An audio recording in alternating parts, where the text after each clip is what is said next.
Maulidin biarpun belum mandi tetap ganteng, Bu Prof. Iya kok ganteng dhewe iki piye? Lah sing lanang liyane ndi? Memang nggak ada ya. Jadi satu-satunya laki-laki ya. Ada, Bu Prof, ada. Cuma yang rajin Maulidin memang, Bu Prof. Paling rajin. Itu nanti tugas juga cepat selesai deh, Bu Prof. Mantap, mantap. Itu yang oh ya, yang menghubungi saya itu ya. Iya. Alif. Panggil apa namanya Alif ya di WA itu ya. Iya. Saya itu lama nggak pakai jilbab putih, tapi karena bajuku ini hanya bisa dijilbabi putih sama hitam. Ya, jilbab putih kayak mau ke ke ini apa negaranya ke tempatnya Mbak Anis ini. Iya. Oh, Mau umroh, mau haji ya, Bu Prof. insya Allah lah nanti ya. Kalau Amin. saya umroh, saya kontak Mbak Anis ya. Oke, Prof, siap. Semoga Iya. bisa ini, Prof, ke Sekolah Indonesia Mekah nanti. Oh iya, ya betul-betul. Sekalian mampir ya. Oke, Prof. Kita sudah semua belum ini? Dereng, Bunda. Loh, sak kelas ki piro? Ada sekitar 15-16. Loh, saya kira 7. Oh, Bukan. oh. Kok ada yang 7 ya? Ada, Bu Prof. Mungkin mata kuliah pilihan itu. Kita 14 orang, Bu Prof. 14 orang. Ya. Oh lah ini baru 8. Iya. Ya nek nggak efektif ya ganti jamnya.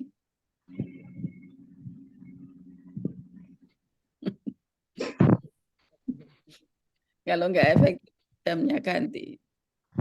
Iya, karena ada yang dari Sumatera kan masih gelap ini, Bu Prof. Sumatera itu sebenarnya Indonesia Barat juga ya. Iya, tapi kan Hanya berbeda waktu sholatnya ya. iya, Karena memang subuh jam berapa, Mbak? 5:30, Bu Prof. Azan itu 5:30. Oh, adanya 5:30. Iya, Oh. Walaupun Indonesia Barat ya. iya. Udah gitu suasananya kan masih gelap Nah, ya, Bu Prof, di sini. memang yang dari Aceh berapa orang? Ada 2 orang, ada 1 orang dari Lampung itu, Bu Prof. Kalau Lampung kan Ya agak udah kita cepat ya. kenalan dulu. Kenalan Iya, dulu siap. sambil menunggu teman-teman ya. Kita mulai aja ya. Iya, boleh, Bu Prof. Baik. 10 berarti 9 orang. Kurang 5. Assalamualaikum warahmatullahi wabarakatuh. Waalaikumsalam warahmatullahi wabarakatuh. Alhamdulillah pada pagi hari ini kita berjumpa untuk kelas pertama kalinya ya. Dan saya mohon maaf karena minggu yang lalu memang sudah susah menyempatkan waktu. Ini pun mudah-mudahan tidak ada undangan ke Jakarta. Kabar-kabarnya kalau nggak Sabtu, kalau nggak besok, undangan kadang mendadak. Kemarin juga tiba-tiba dikirimi Zoom, ikut rapat tentang linearitas penerimaan P3K dan CPNS di Kementerian Agama. Nah, begitu ya, mohon maaf kadang-kadang kita harus menyesuaikan apa ya istilahnya kepentingan-kepentingan yang lebih urgent. Seperti ya kemarin itu saya tidak ikut rapat undangan Pak WR2 karena saya harus menjaga betul agar penerimaan P3K dan CPNS bisa lebih berkualitas itu ya. Karena kan semula maunya PAI itu dimasuki banyak jurusan, PGMI itu psikologi masuk kayak gitu. Nah, begitu saya hadir ya kita luruskan gitu ya. Artinya ya saya akan melihat urgensi dari pertemuan. Kalau memang undangan itu sangat urgent, kuliahnya yang nanti kita sesuaikan waktunya gitu ya. Baik, kita mulai kuliah kita dengan melafadzkan basmalah. Bismillahirrahmanirrahim. Bismillahirrahmanirrahim. Kita mulai dulu untuk perkenalan ya. Kalau saya sendiri S1 sampai S3 itu UNJ ya. Jadi S1 dulu dibimbing oleh Profesor almarhum Profesor Nung Muhajir. Ya, beliau cukup legendaris ya di UNJ. Saya S1 skripsinya udah dibimbing oleh Prof. Nung Muhajir, satu-satunya mahasiswa S1, karena yang lain S2 dan S3. Kemudian S2 juga UNJ dibimbing Pak Nung lagi, cuma S3-nya saya udah pengen ganti ya. S3-nya saya dibimbing oleh Bu Darmiati Yudi dan Pak siapa itu lupa namanya, yang rambutnya seperti Kak Seto itu lupa namanya. Nah itu ya disertasi saya tentang pendidikan karakter di perguruan tinggi ya. Kemudian pendekatannya penelitian menggunakan R&D, Research and Development, yang sudah saya share di grup. Sudah dibaca atau belum? Sudah sempat baca belum? Belum Bu, habis semua, Bu, Prof. Udah ya kan, dibaca. ya kan depan-depan dulu Iya, bacanya. baru baca buku yang karakter mahasiswa itu, Bu, Prof. Yang modul. Ya, Ya. oh itu yang belakang itu lampiran kan, malahan. Oh iya ya, Bu, Prof. Tapi itu duluan saya baca. Oh yang kisah-kisah inspiratif itu ya? Iya. Itu kan lampiran belakang. Itu modelnya menggunakan itu. Menggunakan apa itu namanya? Ya modelnya menggunakan modul ya. Modul pendidikan karakter di perguruan tinggi. Nah, kalau masa kerja saya ya sudah lebih dari 30 tahun. Sudah lebih 30 tahun. Kemarin mendapatkan Satya Lencana Emas karena sudah 30 tahun. Kalian baru lahir. Saya udah kerja. Anak Masya saya Allah. banyak ya. Cucu saya 5. Anak saya 6. Yang pertama sudah ngajar di Solo, di Universitas Duta Bangsa. Yang kedua ngajar juga di UTJ dan di Sekolah Tinggi STIA, Sekolah Tinggi Ilmu Administrasi, walaupun dia teknik. Yang ketiga di Dinas Pekerjaan Umum. Yang keempat lulus S1. Yang kelima sedang skripsi. Yang keenam mau kuliah.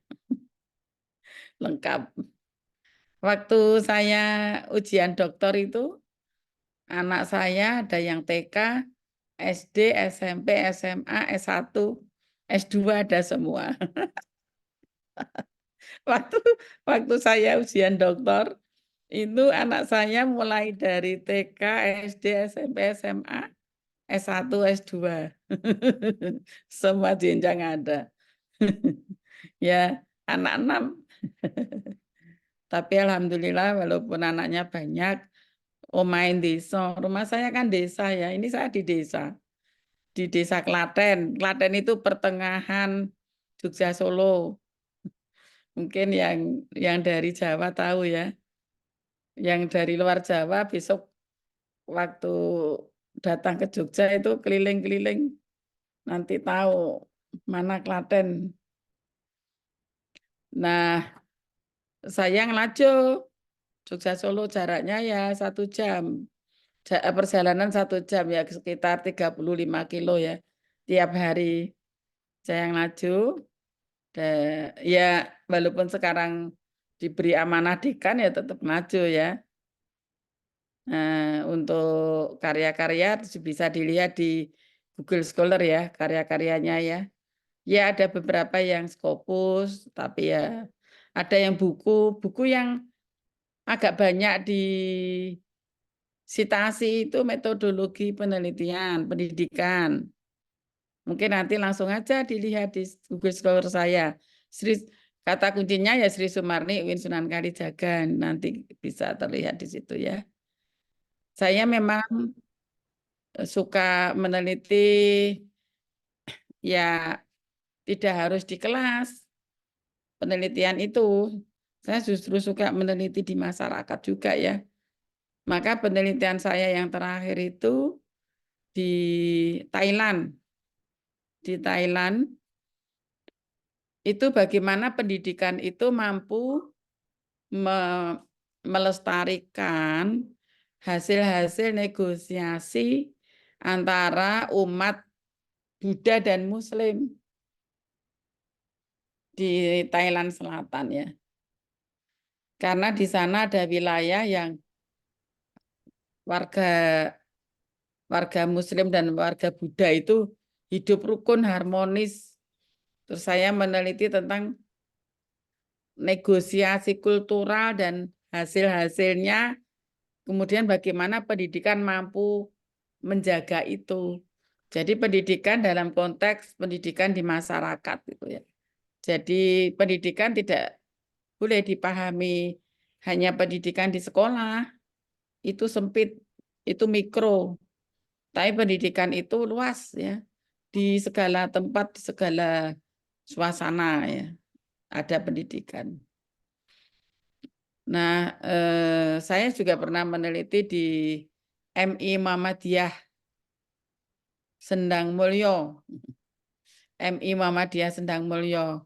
Tetapi juga lagi-lagi MI itu saya teliti kaitannya dengan masyarakat. Bagaimana local wisdom, nilai-nilai kearifan lokal itu mampu menyangga keberlanjutan MI itu, walaupun MI Muhammadiyah itu memiliki lingkungan sekitar yang banyak non-muslimnya juga gitu ya, banyak non-muslimnya. Jadi siswa MI Muhammadiyah itu ada yang Katolik gitu. Siswanya ada yang Katolik. Bahkan ketika cerdas cermat PAI di tingkat kabupaten itu jubirnya anak Katolik dan menang. Nah, itu kan sangat bagus ya. Itu saya teliti mengapa demikian. Ternyata dukungan dari local wisdom itu sangat dahsyat. Bahkan ketika membangun gedung MI itu, warga Katolik itu ikut ambil bagian ya untuk bergotong royong. Itulah di pedesaan ya, di pegunungan apalagi. Jadi nilai-nilai local wisdom itu masih bisa menyangga perbedaan atau masyarakat yang multikultur di situ, sehingga MI-nya berjalan maju terus, berkembang maju, tidak menutup kemungkinan. Tetapi gini, tidak boleh ada misi mengislamkan, itu karena nanti kena PP 55/2007 tentang pendidikan agama dan keagamaan. Namun tidak menutup kemungkinan karena sudah kenal Islam, anak-anak itu setelah di SMA mereka bertanya-tanya, kok ada Islam, akhirnya mereka ada yang belajar intensif tentang Islam, kemudian ada yang ya 1-2 yang kemudian memeluk Islam, itu juga ada. Itu juga ada di Google Scholar saya ya. Namanya MI Muhammadiyah Sendang Mulyo. Itu sedikit perkenalan yang dari saya. Untuk jabatan dekan ini ya dekan perempuan pertama ya. Dulunya laki-laki terus dekan tarbiyah itu. Baru kali ini dekan perempuan. Sehingga saya bertekad ya, Mbak Anis, walaupun perempuan nggak boleh kalah sama laki-laki. Maka saya banyak gebrakan-gebrakan juga. Antara lain ya internasionalisasi ya, membuka kelas-kelas rintisan internasional, kemudian menjalin hubungan luar negeri, kemudian juga akreditasi internasionalnya sudah ada 7 prodi. Yang unggul itu sudah 70%. Yang belum unggul kan hanya prodi baru saja. Yang prodi lama sudah unggul semua. S1 9 prodi unggul semua. Walaupun waktu saya menjabat masih ada 5 yang masih B ya. Termasuk PIAUD S1 itu dulu masih B. Kemudian pendidikan MIPA yang dari Saintek itu masih B. Kemudian sekarang semua sudah unggul. Semua sudah unggul. Alhamdulillah. Guru besarnya itu dulu waktu saya jabat baru 6. Baru 6 orang. Dulu paling sedikit untuk ejek-ejekan. Sering diejek ya. Sekarang paling banyak 22 guru besar. 22 itu jumlah yang tidak sedikit ya untuk guru besar. Di Aceh berapa itu? Di UIN Araniri berapa Mbak Rita? Saya nggak di UIN Aranirinya, Bu Prof. Saya di Mas- IAIN Langsa. Oh langsung Pak Amiruddin, iya, kami baru 3 orang. di tarbiyahnya ya. Oh, di tarbiyahnya malah belum ada, Bu Prof. Kalau untuk IAIN Langsa baru 3 orang. Oh 3 orang itu tingkat institut ya. Institutnya yang dari Syariah itu ada 1 orang, Pak Rektornya, udah gitu Pak Wakil Rektornya dari FEBI, satu lagi Abi Profnya itu dari Pasca, mantan Nah rektor. Mbak Rita nanti setelah lulus gercep aja untuk ke guru besarnya. Insya Allah Bu Prof, dengan bimbingan Bu Prof ini. Ya, jadi tarbiyah 22 Mbak Rita. Di bawahnya mungkin baru 14 ya, 14-15 itu Usuluddin. Sekarang paling banyak tarbiyah. 22 coba profesor. Nah, itu ya memang kita punya program profesorisasi ya.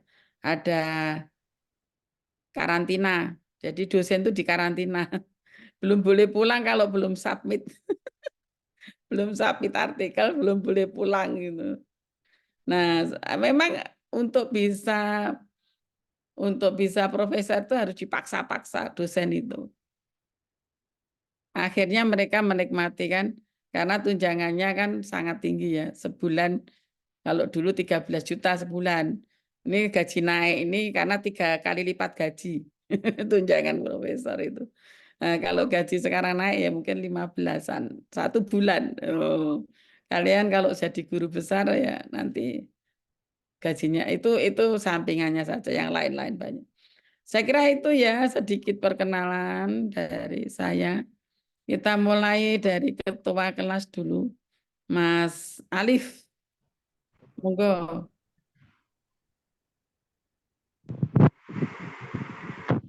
Kak Rita, Prof. Ketua kelasnya siapa? Kak Rita ya. Iya, Nggih. kemarin lagi di luar kota Bu Prof, jadi minta tolong Alif. Oh, Nggak ya apa-apa. wes ditase. Oh iya, siap Bu Prof. Assalamualaikum warahmatullahi wabarakatuh.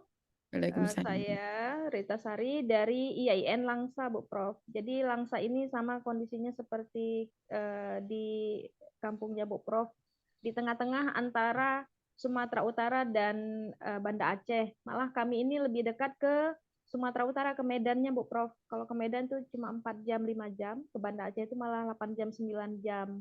Jadi jauh dari UIN Araniri. Dan kami ini kan kampus kecil ya Bu Prof ya. Dekan kami sekarang itu namanya Pak Amiruddin. Kemarin waktu kita pembukaan itu beliau hadir ke sana. Nah, saya sebelumnya itu sebagai Ketua Prodi PGMI.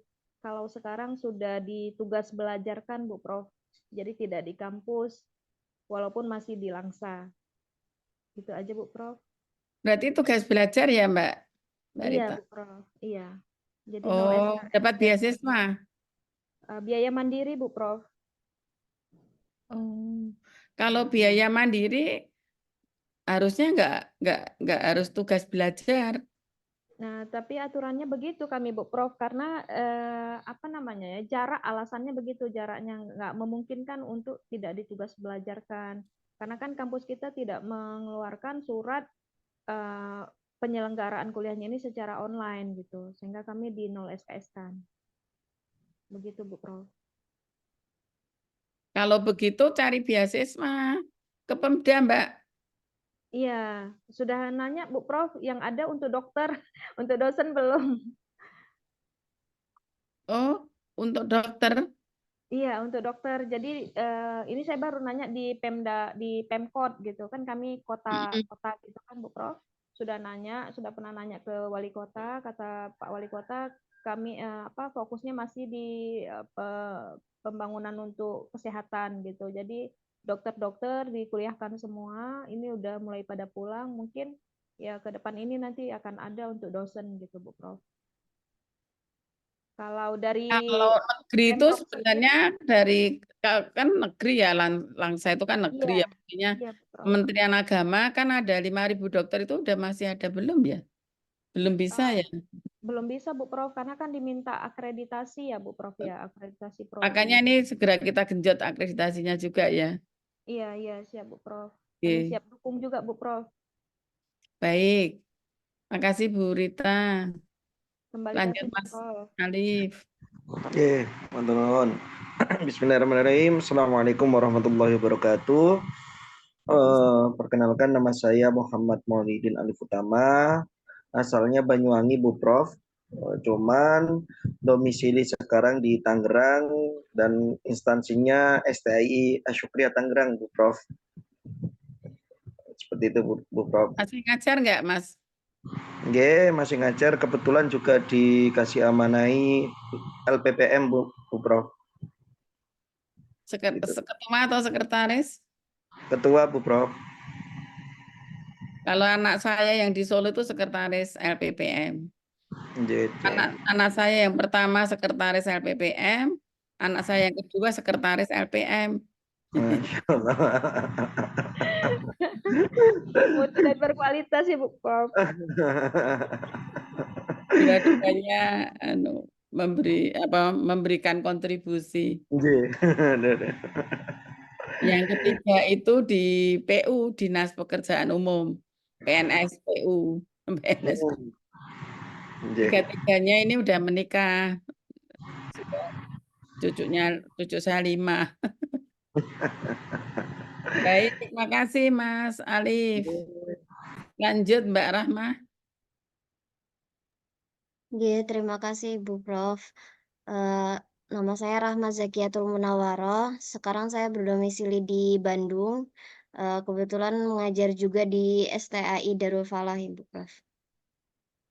Masih terus ngajar juga ya. Iya, Prof, masih. Saya hanya berpesan untuk para dosen muda ini, karirnya harus diperhatikan. Karir ya. Pokoknya tulis terus, menulis tiap hari itu ditarget aja sebulan 1 tulisan, sebulan 1 artikel gitu ya. Itu tinggal kemauan, kalau ada kemauan insya Allah jadi. Gitu. Mbak Anis, semoga Mbak Anis. Makasih Mbak Rahma. Sami-sami, Bu Prof. Mbah Nuwun Prof atas kesempatannya. Saya Anis Waadah, kelahiran Blitar Prof. S1 saya PGMI di Tulungagung, STAI di Ponegoro, kemudian S2-nya PGMI di UIN Malang. Status saya pengajar di PGMI UIN Jakarta, tapi sudah cuti sejak tahun 2021, Prof. Mohon bimbingannya, Prof. Terima kasih. Baik, cutinya jangan lama-lama. Cuti di luar tangga negara ya. Iya, Prof. Nggih. Ya nanti begitu lulus langsung diaktifkan lagi dosennya ya. Biar Prof. cepat naik pangkat. Karena kalau cuti kan nggak bisa untuk naik pangkat. Siap, Terutama Prof. untuk ke guru besar. Pokoknya ada salah 1, 2, 3 lah dari satu kelas ini yang nggak sampai 10 tahun udah guru besar. Amin. Dan itu tergantung kita, tergantung kita. Ya, silakan membuat tulisan yang banyak. Nggak usah berpikir sekarang kan sudah beda alamnya, sudah beda aturannya. Nggak usah mikir itu. Nulis saja sebanyak-banyaknya. Gitu. Ya. Prof. Terima Iya, kasih, Prof. apalagi ya tulisannya kalau bisa, wong sudah sekaligus menulis ya diterbitkan minimal Sinta 2 lah. Minimal Sinta 2 di Fakultas Tarbiyah ini Jogja 3 Sinta 2, 1 Scopus. Itu sudah kita udah punya Scopus ya, JPAI. Jadi di UIN Jogja ini sudah punya 3 Scopus. 1 Al-Jami'ah, 2 Jurnal Pendidikan Agama Islam. Kalian sudah tahu belum kalau kita JPAI kita Scopus? Saya baru tahu, Prof. Oh ya. Jadi kami Sekarang. udah punya Scopus, makanya gebrakan walaupun dekannya perempuan, pokoknya perempuan tuh nggak boleh kalah sama laki-laki. Jadi kita itu benar-benar sudah internasional. Akreditasi prodinya itu 7, bahkan yang 5 premium. UGM aja yang premium mungkin baru 1, 2. Kita udah 5 prodi loh yang premium. Dari Tarbiyah. Ya, sudah punya jurnal Scopus. Ya, sudah punya kelas rintisan internasional. Sudah punya sandwich program, field study luar negeri. Kalau yang dalam negeri nggak usah saya ceritakan. Nah, gitu. Jadi pokoknya nulis terus gitu ya. Jangan sampai membuang-buang waktu yang sia-sia. Contohnya, kita menjawab HP medsos itu kadang-kadang nggak terasa loh. 1 jam. Kita buka WA, buka Twitter, buka Facebook, buka IG itu nggak terasa 1 jam. Nah, 1 jam nek nggo nulis wis tok piro wae. Sudah dapat 1-2 halaman. Gitu. Manfaatkan waktu sebaik-baiknya. Kesempatan nggak akan datang 2 kali. Saya wong desa. Saya itu wong desa. Ngelajo 35 kilo. Dulu naik bis loh, waktu anak saya 3. Naik bis, naik turun bis. Wong saya hamil besar naik bis. Saya baru, kaki saya baru naik 1. Bisnya udah jalan. No. Padahal pas hamil itu, saya hampir kegeledak begitu. Tapi terus didorong oleh kondektor bis. Wong desa, perempuan anaknya banyak. Tapi saya juga bisa ke jenjang guru besar ya. Itu mudah-mudahan menjadi inspirasi lah bagi kalian ya. Seorang ibu-ibu anak akeh wong desa kok ya iso kok ya bisa guru besar ya bisa. Kemarin yang mendaftar dekan itu ada 8 ya 8. Kebanyakan laki-laki, tapi alhamdulillah yang diberi amanah saya sebenarnya juga saya nggak ada niat sama sekali. Jadi saya itu dioyak-oyak beberapa dosen untuk daftar. Ya, saya sebenarnya ya rumahnya jauh, tapi ya akhirnya daftar dekan. Kok kemudian juga dapat anugerah guru besar juga ya. Itu Mbak Anis nulis terus Mbak. Nggih, Prof. Bantuan, Prof. Kalau dikasih tugas dosen diterbitkan aja. Kalau nggak diterbitkan di jurnal ya diterbitkan buku yang punya ISBN sehingga lulus S3 ini karyanya harus banyak untuk mendukung kenaikan pangkat.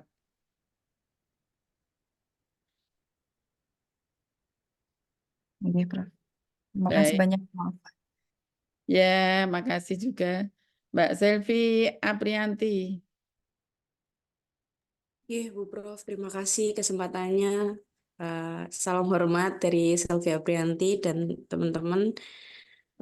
Selvi ngajar di Stai Sabilul Mutakin Mojokerto. Mojokerto. Nggih. Ini Elo Aini Sultan bocor, tolong di mute Mbak Elo.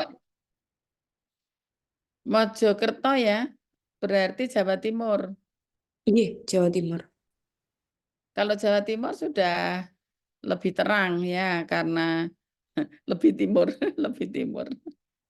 Nggih, suhunya normal kok, Prof.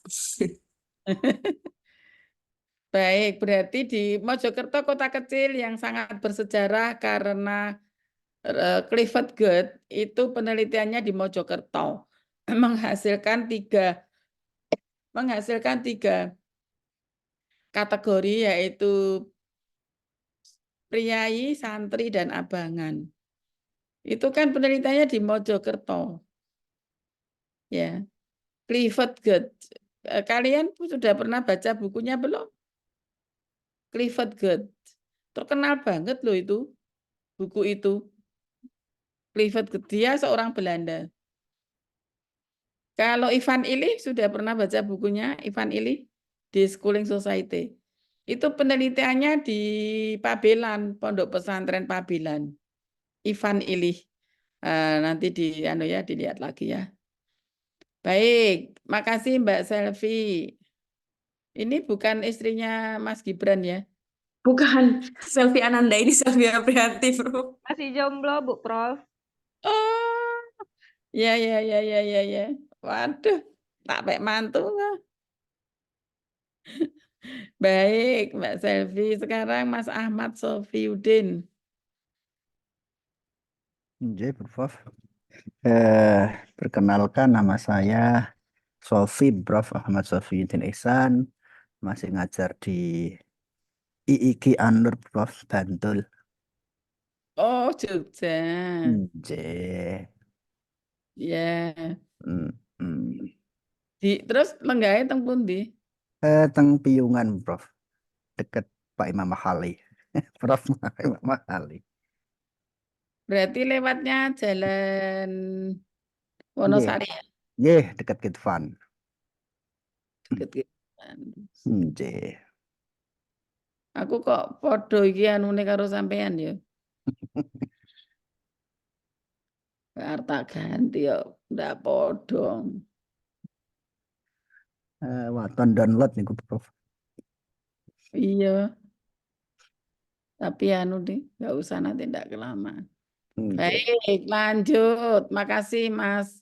Panggilannya siapa? Sofi? Mas Sofi. Sofi, Prof. Nggih. Sofi, Bimbingan makasih. jenengan dulu. Nggih. Apa? Nggih. Oh, nggih.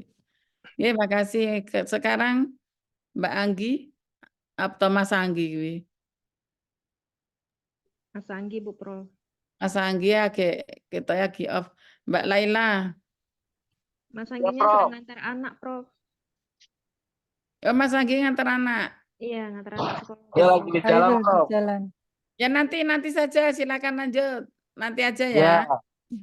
Baik, monggo. Mbak Laila Hidayatul Amin. Izin Prof, Assalamualaikum warahmatullahi wabarakatuh. Waalaikumsalam warahmatullahi wabarakatuh. Ya, perkenalkan saya Laila Hidayatul Amin. Untuk saat ini dinas di Institut Islam Ulum Surakarta, Prof. Mbak Lu. J di Serengan. Bahasa apa? Dulu ketua yayasan Mbak Halid. Ya, Ali Haji Daroka. Barokah, J. Ali Daroka. J. Nah, sekarang kalau yang di yayasan kan Bu Pus putrani pun Bu Ali Daroka. Ali nggih. J. Di kampusnya masih di Solo Baru ke Utara itu. Ya, Prof. Masih di Serengan. Nggih. Ya, Oh. Alhamdulillah ini tahun ini lumayan pesat perkembangannya Pak Rektor untuk pembangunan dan lain sebagainya. Insya Allah ke depan. Rektornya siapa sekarang, Bu? Sekarang Dr. Kurniawan, Hmm. advokat. Ya. Advokat ya? Ya. Sudah punya guru besar belum? Sementara ini ngelamar Prof. Nasruddin Baidan. karena untuk pengajuan ke universitas, Prof, kita baru mencoba untuk lektor kepala pun kami belum ada soalnya. Jadi ya Walah. kemarin 2 semester ini Prof Nasruddin di kami, alhamdulillah di Pasca kami cuma ada 1 yang hukum kemarin mengajukan belum dapat izin. Untuk di Tarbiyah, alhamdulillah sudah ada 3 prodi, Prof. Mohon bimbingannya nanti ke depan. Alhamdulillah saya diamanai wakil dekan di Tarbiyah. Mohon izin nanti untuk komunikasi pribadi dengan Prof. Marni untuk pengembangan di fakultas, Prof. Siap, siap. Ya, terima Ya, kasih, Prof. untuk lektor kepala ya kudu segera, Bu. JNJ, ini diupayakan baru beberapa yang sudah di lektor 3D itu untuk Tapi pengajuan sudah yang punya jurnal belum? Sudah punya jurnal belum? jurnal di IIM sudah ada 5, Prof. Yang cinta baru Lagi 1. wong wis ana 5 kok iso dienggo anu Oke, itu bu karya untuk ke lektor kepala. JNJ. Kalau Ya, Tarbiyah Jogja jurnalnya baru 25. Insya Allah. 25 jurnal. Prodine 18. Lah sak Ya, fakultas prodine 18. Nek teng Mambaul Ulum prodine pinten? baru 3, Prof. Di Iya, semester ini baru nek pengajuan kok PIAUD. sa institut pinten? Oh, 1 institut 9. 9. J. Lah Tarbiyah Jogja ki 18, Ibu. Aduh, J. padha karo institut ya. Iya, Nggih, masih jauh makasih. ya. JNJ. Matur nuwun, Prof. Lanjut Mbak Nazriati. Ya, Assalamualaikum, Prof. Waalaikumsalam. Perkenalkan nama saya Nasliati. Saya aslinya dari Banda Aceh, tapi ditugaskan di Langsa, di IAIN Langsa sama dengan Kak Rita Sari. Nah, kebetulan kami sama-sama tubel nih, Prof. Jadi off dari kampus untuk sementara. Ya, jadi sisi positif Bapak Ibu yang tugas belajar itu manfaatkan sebaik-baiknya untuk cepat selesai. Satu, yang kedua manfaatkan lagi-lagi karyanya, sebanyak-banyaknya bikin karya. Sehingga besok kalau sudah selesai, sudah punya banyak tabungan untuk kenaikan pangkatnya. Iya, iya. Insya Allah, Bu Prof. Ya, pokoknya nggak usah mikir nanti diakui atau tidak. Nggak usah mikir itu. Wong kita punya banyak karya itu sebuah kebanggaan. Ya kan? Iya. Betul. Insya Allah, insya Allah. Ya, Prof. tiap hari harus nulis minimal 2 halaman. Misalnya seperti ditarget sendiri. Ini yang medsosnya itu harus betul-betul di. Saya punya, kemarin saya ke Jerman, itu mahasiswa yang di Jerman yang dari Jogja, yang sekarang sedang S3 di sana, itu sama sekali nggak bermedsos. Dia komunikasi dengan mahasiswanya di Indonesia itu melalui email. Jadi medsosnya ditutup, nggak dia akses. Karena dia menyadari pasti nanti banyak mengganggu, karena dia di luar negeri pengen cepat selesai gitu ya. Anggap saja kuliah di Jogja itu di luar negeri. Iya, luar nanti Nanggro. Kalau ya, bahasa Aceh kalau luar Nanggro, Bu Prof. Jadi luar negeri juga. nggak sampai 3 tahun itu udah harus selesai. Iya, insya Allah, Bu Prof. Pokoknya nanti tak anu loh, tak titeni loh, sing sekolah Langsa, sing tugas belajar 3 tahun harus selesai loh. Ya, insya Allah, Bu Prof. 3 tahun itu maksimal, kayak Ya. 2,7, 2,8 tuh selesai. Insya Allah. Terima kasih Mbak Najriati. Terima kasih, Bu Prof. Sekarang Mbak Daluti, Delima Nugari. Yes. Assalamualaikum Prof. Saya Daluti dari Gunung Kidul dan sekarang mengajar di STAI Yogyakarta atau STAIYO. STAIYO ya. Ngajarnya PGMI juga. Nggih, Prof. Semua ngajar PGMI ya. Iya. Tapi tetap bisa mengajar nggih. Saged, Prof. Matur nuwun Mbak Daluti. Lanjut Mbak Ike Ardianti itu putranya ya? Nggih, Bu Prof. Mohon maaf. Nggak apa-apa, Eh, maaf seneng saya. Nggih, Assalamualaikum Bu Prof. Saya Ike, aslinya dari Madiun. S1-nya dulu di STAIN Ponorogo. S2-nya kalian jenengan juga di UIN Sunan Kalijaga. Sementara saya belum ngajar Prof karena masih ada balita. Ya, nggak apa-apa. Putranya satu ya? Kalih Prof. Oh, ini yang besar atau yang Ini kecil? yang kecil. Nggih. Yang besar, Berapa itu? yang kecil ini 1 tahun Prof. Oh, 1 tahun. Aduh. Aduh, itu mamanya Lala. Aduh, halo. Halo. Laki atau perempuan itu? Yang kedua laki-laki Prof. Yang besar perempuan. Yang besar perempuan. Insya Allah ini kalau sudah kita ditinggal nanti insya Allah mulai mau ngajar Prof. Ya, nggak apa-apa. Saya juga anak 3 itu ya ngajar. Saya punya anak 3 itu S2.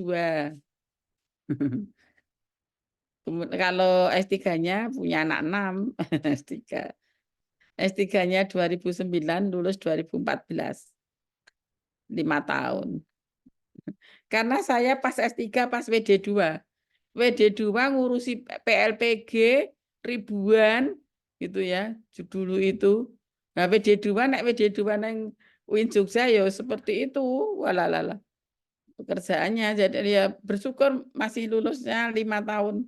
Itu pun banyak yang juga yang appreciate wong menjabat kok yo lulusnya nggak terlalu lama ya, 5 tahun untuk dokter. Kebetulan dulu 4,5 ya, nggak 5, 4,5 lulusnya itu. Tapi ijazah dan wisudanya itu udah di semester ke-10. Karena saya RND itu saya uji cobanya 2 kali. Jadi penelitiannya 1 tahun. Uji coba terbatas itu 1 semester, uji coba lebih luas 1 semester. RND. Itu yang saya bukukan itu. Jadi buku pendidikan karakter itu adalah disertasi saya. Baik, makasih Mbak Ike. Lanjut Mbak Elo. Sama Prof. Terima kasih, Prof. Nama saya Elo Aini Sultan, saya asli Jember. S1-nya dari UIN Sunan Ampel, Surabaya, S2-nya dari UIN Jember, terus sekarang mengajar di STIT Miftahul Midat Lumajang, Prof. Baik. Terima kasih. Berarti ngajar lanjut terus, nggih. Nggih, Prof. Jadi semua ini dosen ini. Jadi kalau saya menganjurkan untuk menulis itu memang sudah selayaknya. Baik, makasih Mbak Elo. Semangat terus ya. Mbak Elo masih imut-imut Mbak Elo ini. Masih muda. Baik, lanjut Mbak Wila Putri. Mbak Wila sepertinya saya membimbing atau menguji. Mbak Wila Putri. Ya, Bu Prof. Sebenarnya saya dulu tuh mengajukan Ibu tapi nggak pernah di ACC. Di ACC-nya ke pembimbingnya Pak Mukowim. Cuman sering diskusi sama Ibu gitu. Iya, karena saya masih ingat wajahmu. Ingat wajah. Saya sering menemui Ibu dulu. Ya, Mbak Wila sekarang ngajar di mana?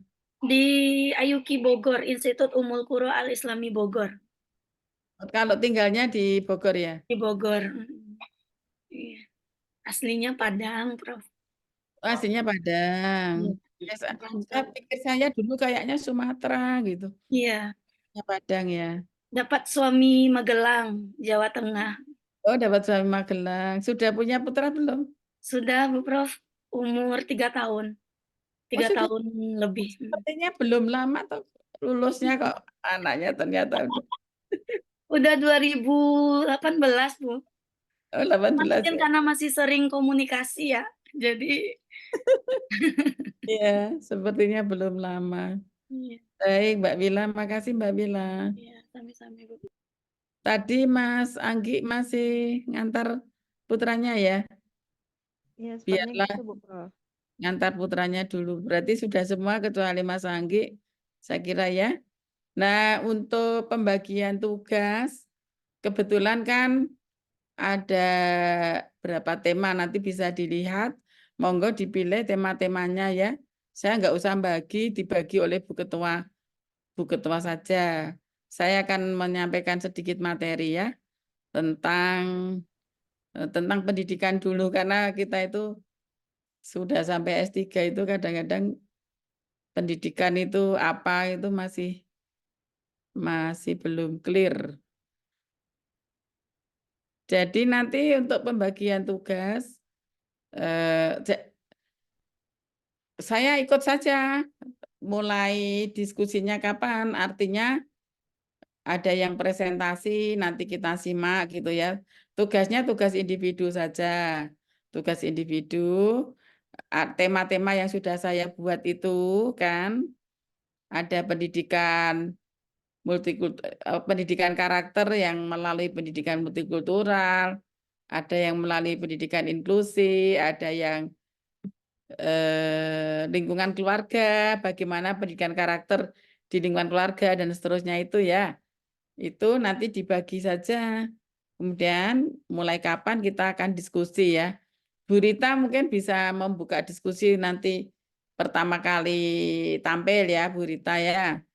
Siap, Nanti insya Allah, Bu Prof. monggo nanti bisa memilih salah satu tema yang sudah saya tawarkan ya. Baik, saya akan menyampaikan materi dulu. Insya Allah nanti sampai jam 8. Baik.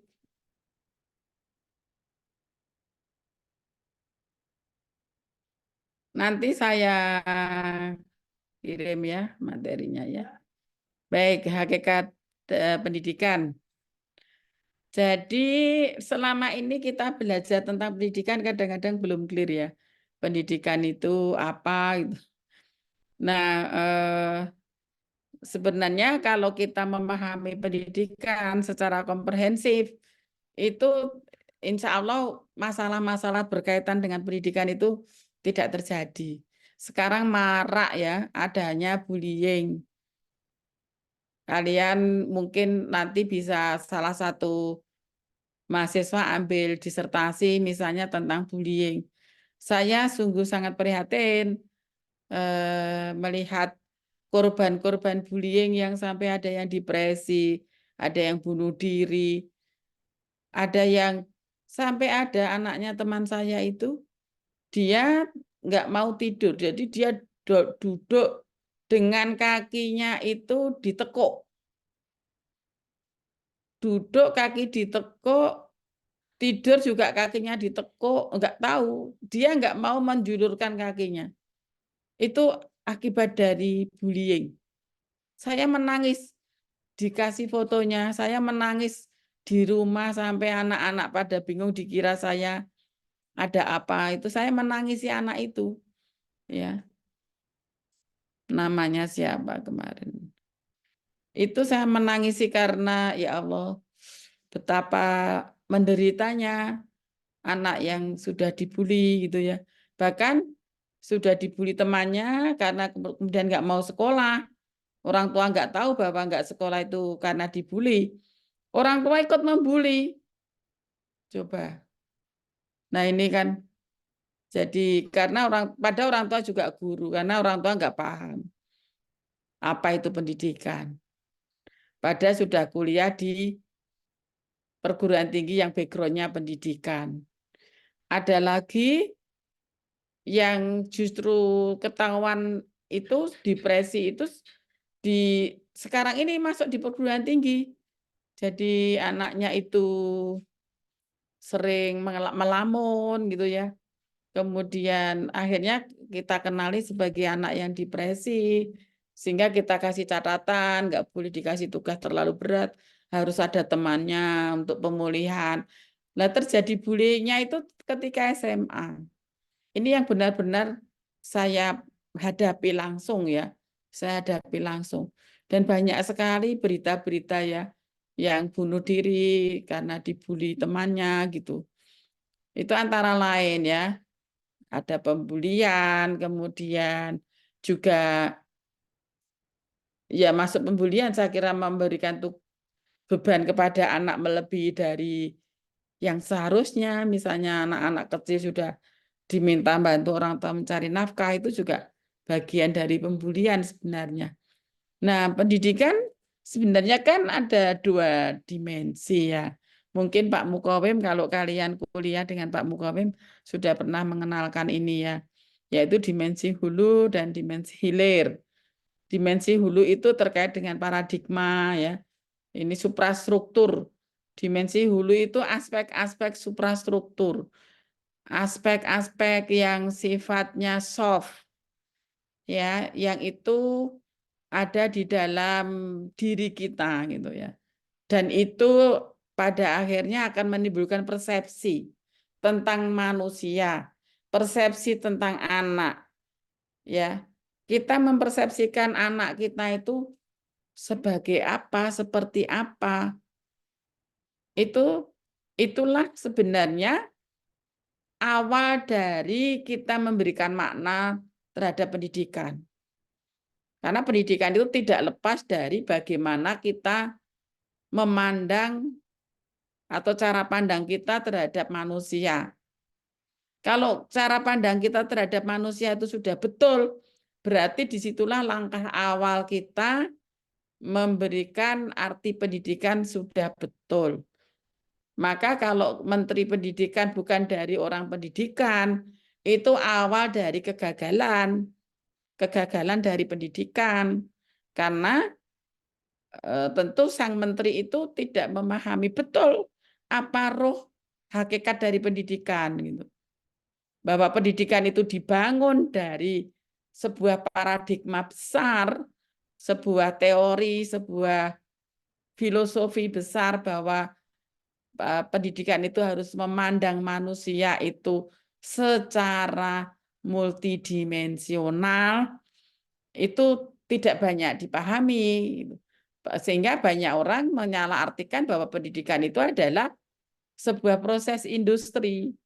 Proses industri yang kemudian disamakan faktor-faktornya sebagaimana faktor industri, ada input, proses, produk gitu ya. Nah, padahal itu hanya dimensi hilir dari pendidikan. Karena dimensi hilir pendidikan adalah aspek infrastruktur. Di situ ada kebijakan, kurikulum, sumber daya, sarana prasarana, keuangan gitu ya. Fasilitas itu semua sebenarnya bisa digunakan hanya untuk melengkapi dimensi hulu. Sehebat apapun dimensi hilir, kalau dimensi hulunya masih belum tepat, maka dimensi hilir ini tidak begitu bermanfaat bagi pendidikan. Karena guru misalnya akan bersikap tidak adil, banyak menyakiti. Dosen juga kalau tidak memahami dimensi hulu, maka penggunaan dimensi hilir ini kadang-kadang juga misalnya kurang adil, kurang objektif, gitu ya. Maka dimensi hulu inilah yang memiliki dampak sangat besar terhadap keberhasilan pendidikan. Kalau dimensi hulunya sudah benar, cara pandang kita terhadap manusia yang memiliki potensi multidimensional sudah benar, maka pendidikan itu bisa sesuai, pendekatan yang digunakan sesuai, metode medianya juga sesuai, sehingga pendidikan akan berhasil. Nah, ini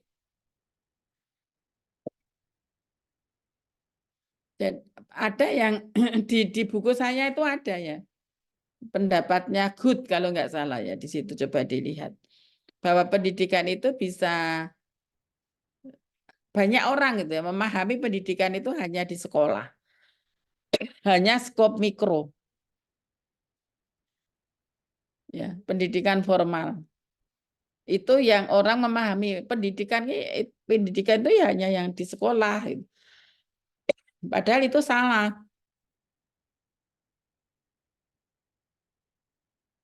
Bahwa pendidikan itu ada di mana-mana. Asal di situ ada tujuan baik untuk menjadikan orang baik, untuk menjadikan orang lebih sempurna, untuk menjadikan anak lebih maju, itu di situ ada pendidikan.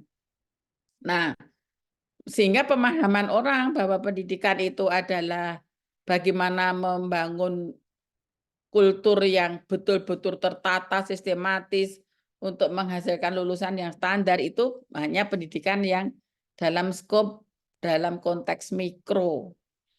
Maka kalau pendidikan dalam konteks makro itu di masjid pun ada pendidikan, di pos ronda pun misalnya di pos ronda ada pemuka masyarakat nasihati anak-anak di situ secara rutin misalnya ya.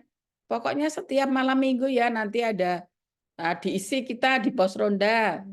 Bahayanya narkoba, bahayanya minuman keras, bahayanya pergaulan bebas, itu pun namanya sudah pendidikan. Tetapi memang masih namanya pendidikan informal. Jadi pendidikan informal itu pendidikan yang memang tidak ada program yang rigid ya. Jadi informal itu ya ada proses perubahan namun tidak harus berdampak pada sebuah sertifikat atau sebuah pengapresiasi yang sifatnya simbolik ya, sifatnya simbolik. Nah, untuk non formal, apa bedanya informal dan non formal? Kalau non formal itu tengah-tengah antara informal dan formal. Kalau non formal itu walaupun prosesnya kadang-kadang agak bersifat informal, namun ada target tertentu, ada sertifikat. Misalnya kursus menjahit, kursus bengkel itu non formal. Ya, karena non formal ini ada di tengah-tengah kursus rias, itu non formal. Ada target yang sudah pasti dan ada kriteria kelulusan, ada sertifikat itu ya. Namun yang informal itu tidak ada kriteria kelulusan, tetapi di situ berjalan pendidikan karena ada perubahan. Jadi di dalam pendidikan itu ada sebuah perubahan yang terjadi, perubahan perilaku, perubahan pemikiran, perubahan mindset. Gitu ya. Nah, maka kita kenal Trisentra. Trisentra itu dari Ki Hajar ya. Ini belum saya tulis, Ki Hajar Dewantoro. Barangkali ada yang mungkin belajar agak intensif tentang Ki Hajar, monggo. Saya pernah menulis membandingkan antara Ki Hajar dan Paulo Freire ya. Siapa yang sudah pernah membaca bukunya Paulo Freire? Paulo Freire. Paulo Freire tulisannya. Belum ya? Halo, jangan tidur loh ya. Enggak, Bu Prof, masih nyimak. Masih setia, Prof. Insya Allah masih setia. Iya, alhamdulillah. Nah, Ki Hajar Dewantoro itu lahir dari keluarga ningrat sebenarnya. Tetapi Ki Hajar sendiri nggak mau tinggal di keraton. Dia lebih suka tinggal di masyarakat awam, di masyarakat biasa. Dia suka main ini apa permainan tradisional. Ya, seperti kalau permainan Jawa itu ya jamuran, gubak sodor, bentik. Mungkin yang luar Jawa nggak paham bentik ya. Terus itu di layang-layang itu Ki Hajar suka sekali. Namun karena Ki Hajar itu orang keraton, pola pikirnya itu sudah lebih maju. Walaupun pergaulannya pergaulan kalau sore hari dia keluar dari keraton ke masyarakat biasa gitu ya. Nah, maka Ki Hajar sendiri karena dia dari keraton, pendidikan juga masuk di pendidikan yang dulu kan ada Milo. Jadi pendidikan Belanda itu kan pendidikan zaman Belanda itu kan elitis kan. Elitis itu bagi yang ningrat, bagi yang keturunan Belanda itu dikasih 6 tahun. Bagi yang bangsawannya biasa kasih 4 tahun. Bagi yang orang yang biasa sekali kalau boleh ikut pendidikan 3 tahun itu kan. Namanya sendiri-sendiri, saya lupa, saya dulu hafal. Sekarang lupa. Itu Ki Hajar ini masuk di tengah, dia ikut pendidikannya ya. Pendidikan yang ningrat tetapi tidak bangsawan sekali gitu. Namun dia betapapun sudah bisa merubah mindset dia sehingga Ki Hajar sendiri kemudian dengan pendidikannya yang sempat di Belanda juga ya, sehingga dia memiliki pemahaman tentang pendidikan yang lebih komprehensif. Nah, maka Ki Hajar sendiri kan kemudian banyak membuat teori ya. Teori yang dihasilkan oleh Ki Hajar sebenarnya tidak lepas dari pemahaman tentang pendidikan yang aspek hulu ya, yang paradigma tadi itu. Paradigma tentang manusia ya, bagaimana cara pandang Ki Hajar tentang manusia, bahwa manusia itu harus dihargai kodratnya, harus dilihat potensi kodratnya apa, kemudian mengasuh dengan penuh kasih sayang, sehingga Ki Hajar sendiri sangat senang dengan sistem boarding gitu ya. Beliau punya taman siswa gitu, sehingga dia memiliki program seperti pemberantasan buta huruf, seperti itu ada proses penyadaran. Tetapi penyadarannya Ki Hajar itu lebih soft dan dia ingin mengeluarkan masyarakat Indonesia dari penjajah Belanda. Tapi kalau Paulo Freire itu hidupnya dari keluarga militer, tetapi Paulo Freire kecil dia juga suka bergaul di masyarakat biasa. Nah, tetapi pendidikan yang menempa dia juga menjadi bagus karena dia dari keluarga yang lumayan bagus, walaupun pergaulannya di masyarakat biasa, masyarakat buta huruf. Maka Paulo Freire membuat teori 3 kesadaran itu ya. Kalian sudah pernah baca bukunya 3 proses kesadaran dari Paulo Freire ya? Halo? Ya, Bu Prof. Sudah belum baca bukunya Paulo Freire? Belum, Prof. Belum, Ibu Prof. Baru dengar nih, Prof. Paulo Freire sendiri kan dia ada yang menyebutnya punya teori humanis ya, teori humanis karena memang pendekatannya berpusat kepada siswa. Siswa itu jangan diperlakukan sebagai sebuah botol yang diisi terus nggak mau tahu, mau tumpah mau tidak gitu ya, botol kosong kan gitu kan. Jangan dipandang sebagai botol kosong atau mangkok kosong gitu loh, yang kemudian dimasuki semaunya saja tanpa dilihat sesuai apa tidak kan gitu. Atau pendidikan gaya bank itu dibaca sendiri nanti ya Paulo Freire. Kalau kalian baca 2 tokoh ini dulu, dua tokoh ini dibaca karya-karyanya mesti seneng tentang pendidikan. Saya juga begitu. Cara saya seneng ilmu pendidikan ya baca-baca tulisan para tokoh itu. Nah, sehingga kalau Ki Hajar itu ingin membebaskan rakyat Indonesia dari penjajah Belanda, kalau Paulo Freire ingin membebaskan rakyat dia dari ya Allah kok tadi lari. Dia itu berasal nanti saya membebaskan rakyat dari status quo penguasa karena Brasil. Jadi Paulo Freire itu dari Brasil. Nah, berhasil itu waktu itu tahun 60-an itu masyarakat yang buta huruf itu terus dipelihara untuk buta huruf biar tidak punya hak pilih. Karena masyarakat yang punya hak pilih hanya yang melek huruf. Nah, agar masyarakat itu tidak banyak yang melek huruf, yang milih hanya biar yang milih hanya yang melek huruf, dan yang melek huruf itu adalah lingkungan sekitar penguasa, maka penguasa akan terus terpilih karena yang buta huruf nggak bisa milih. Lah itu awal dari perjuangan Paulo Freire. Sehingga tiga kesadaran. Kalau Ki Hajar punya 3 sentra, kalau Paulo Freire punya 3 kesadaran. Yang pertama adalah kesadaran magic. Kesadaran magic itu adalah bagaimana rakyat masyarakat itu menyelesaikan masalahnya secara magic. Mereka belum sadar bahwa sebenarnya punya masalah.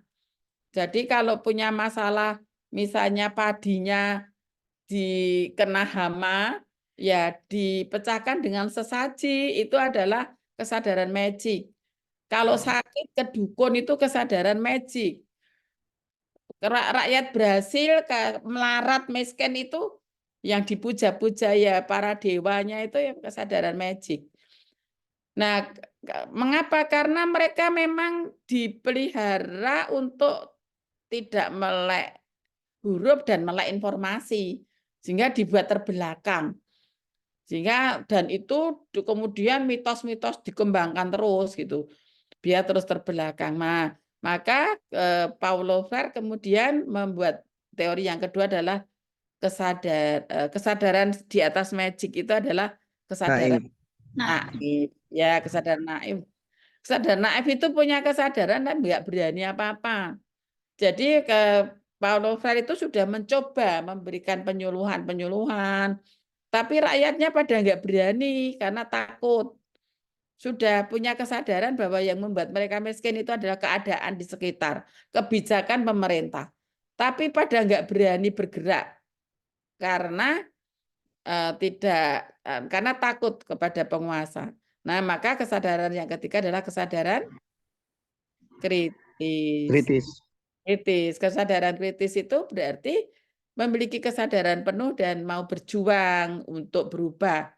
Nah, maka Paulo Freire kemudian dianggap sebagai pemberontak. Maka dia dibuang ya ke luar negeri, diasingkan ke luar negeri. Beruntungnya dia kemudian ke Amerika yang kemudian menjadi dosen di Harvard University sampai meninggal. Kalau Ki Hajar itu menjadi pahlawan, itu bedanya. Maka saya kemudian membuat artikel S2 loh waktu itu. Coba aku S2 wis membandingkan antara Paulo Freire karo Ki Hajar kok. Nih saiki artikelnya sudah nggak ada karena dulu diketik kemudian di print, dipresentasi. Dulu itu nek presentasi masih nganggo print-printan. Nah, itu kalau Ki Hajar itu kemudian menjadi pahlawan, ya pahlawan nasional, Paulo Freire menjadi pemberontak. Padahal berjuangnya sama. Nah, kalian begitu ya, nanti bisa baca bukunya Ivan Illich yang tentang Deschooling Society ya, bahwa sekolah itu hanya untuk pembodohan. Ekstrimnya Ivan Illich kan gitu. Sekolah ki marai bodoh. Mengapa? Karena sekolah itu dianggap sebagai justru menghentikan, menghambat berkembangnya potensi anak. Mengapa? Karena ada penyeragaman, ada targetnya itu hanya sekedar selembar ijazah. Kalau kalian sudah punya target hanya selembar ijazah, berarti itu pembodohan juga. Karena nggak punya niat untuk belajar sungguh-sungguh. Nah, itu Ivan Illich. Jadi kalau kuliah, sekolah itu hanya mengejar hal-hal yang sifatnya simbolik, bukan hal-hal yang sifatnya otentik, disitulah terjadinya pembodohan.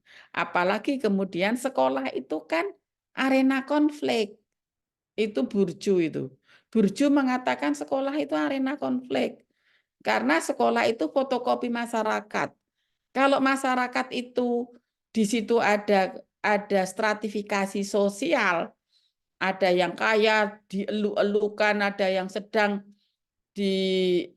dibiasa, kemudian ada yang miskin dihina-hinakan. Maka ketika sekolah itu masih feodal ya, maka sekolah itu akan melanggengkan stratifikasi sosial yang ada di masyarakat. Maka sekolah adalah arena konflik. Sekolah adalah arena pembulian dari yang kelompok atas ke kelompok bawah. Apalagi gurunya kalau ada anak-anak yang cantik, ganteng, pakaiannya wangi, pakaiannya setrika wangi, kemudian pinter, biasanya juga pinter, itu justru dielu-elukan, dicinta-cintai.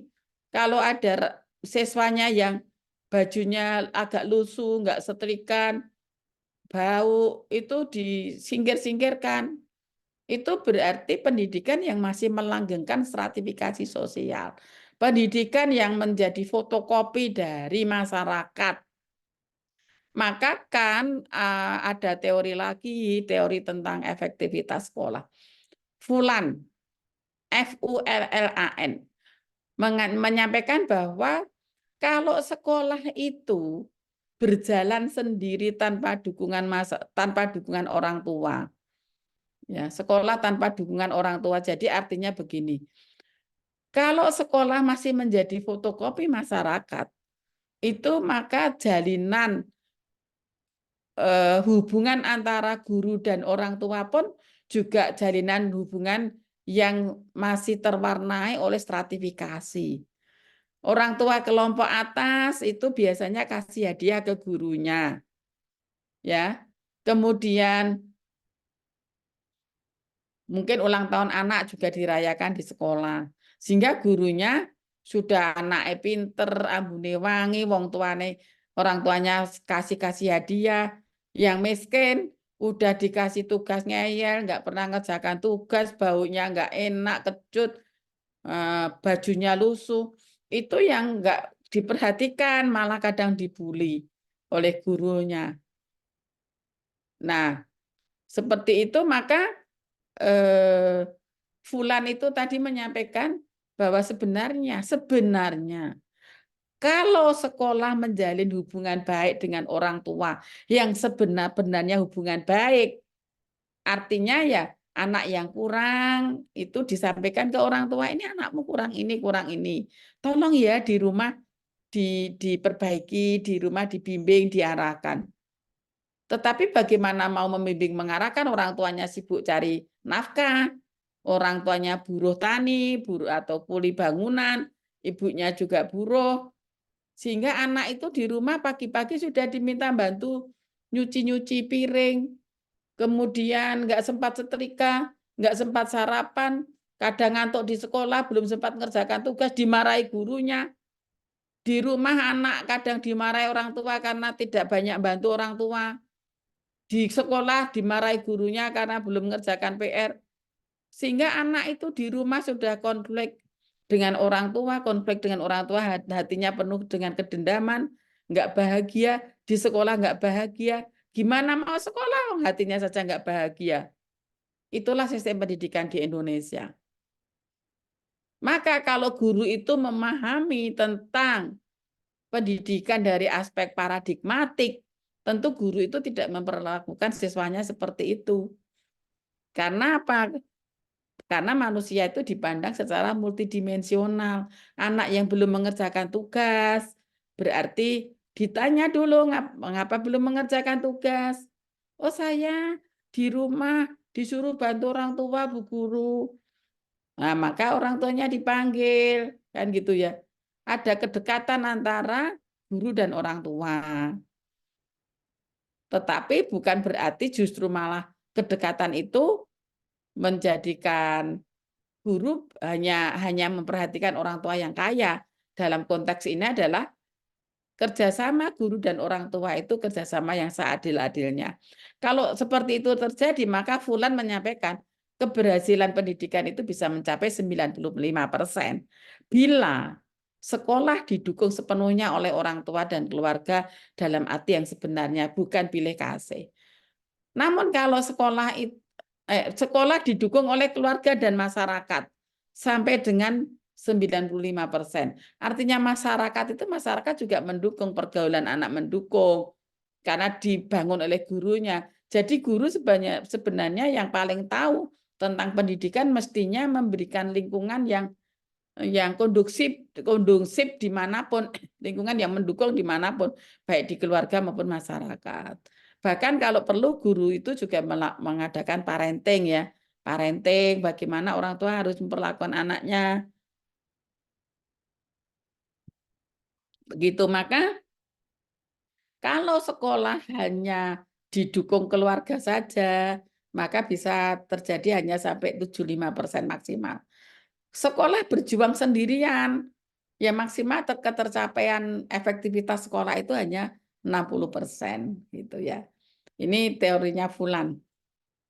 Silakan membaca bukunya Ki Hajar dan Paulo Freire. Saya tugasannya itu hanya memancing karena ini S3. Gitu ya.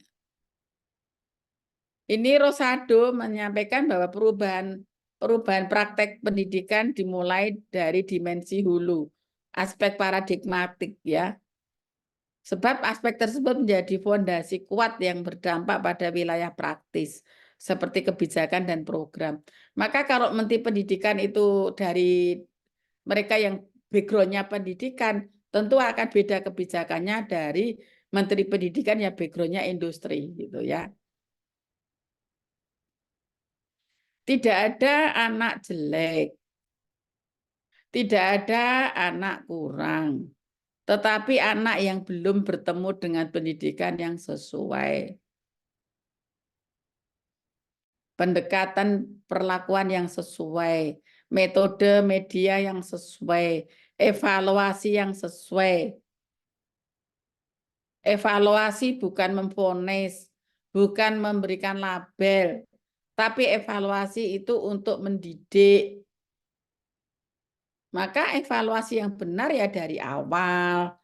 Ya, maka ada kalau kurikulum merdeka itu ada kompetensi awal, ini salah kaprah. Kompetensi awal kok diisi kompetensi yang akan disampaikan itu ya. Kompetensi awal itu dari penjajakan ya, penjajakan guru di awal. Siswa sudah bisa apa untuk bisa belajar di kelas itu, menerima materi itu. Nah, pendekatan, maka kalau kita memandang pendidikan ya dari aspek hulu atau paradigma, maka kita akan tahu bahwa manusia itu di sini ya, coba.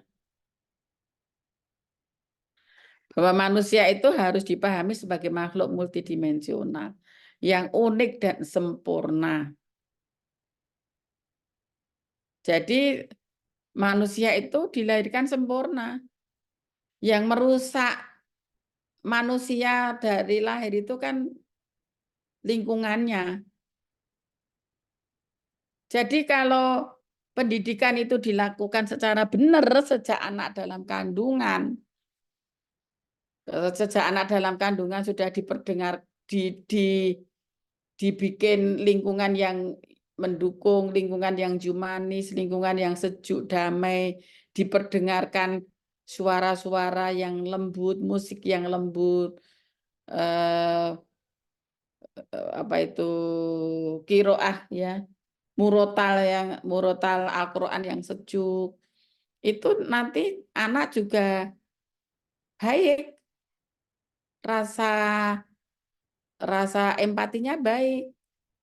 Tapi kalau di dalam kandungan sering mendengar orang tuanya ribut, di dalam kandungan ibunya sering stres, di dalam kandungan ini saya juga mengamati langsung ya. Saya punya tetangga saya dulu itu suaminya itu tukang judi. Akhirnya rumahnya itu mau dijual.